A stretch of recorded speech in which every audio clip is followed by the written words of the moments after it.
Hakuna mtu aliyeajiriwa akawa milionea.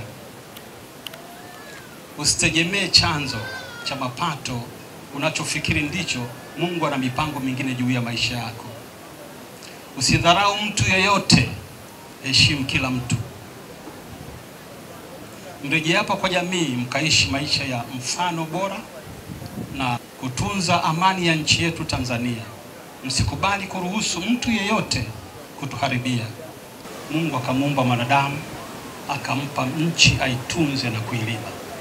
Kwa hiyo utajiri wote na mafanikio yanatoka katika ardhi. Tumeumbwa kutawala na kumiliki. Elimu na ujuzi ni muhimu kutunza vipaji na vipawa.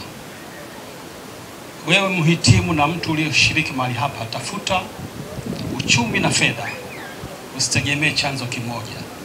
Tumia pesa vizuri kujijenga, nidhamu ya matumizi pia.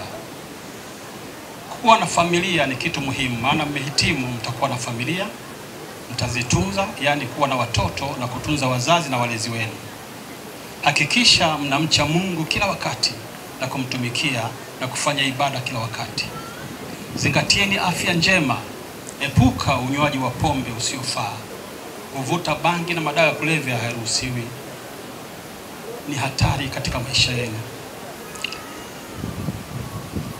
Weka mchango na nguvu kubwa katika ndoto zako.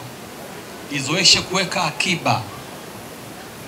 Waepuke marafiki wabaya, maana tabia inaambukiza. Usijifananishe na yeyote, wewe ni wa kipekee, hakuna wa kufanana na wewe. Acha woga, thubutu. Umepata ujuzi, nenda kautunze, kautumie vizuri. Mtangulize Mungu kwa kila jambo. Watu muhimu sana, na ukiangalia kwa haraka kwa fani ambazo wanahitimu, ukienda huko mtaani unaona kama watu hao hawapo. Kwa hiyo hii ni fursa kwenu kwenda kujitangaza na kwenda kufanya mazuri kwa ajili ya kuijenga nchi yetu.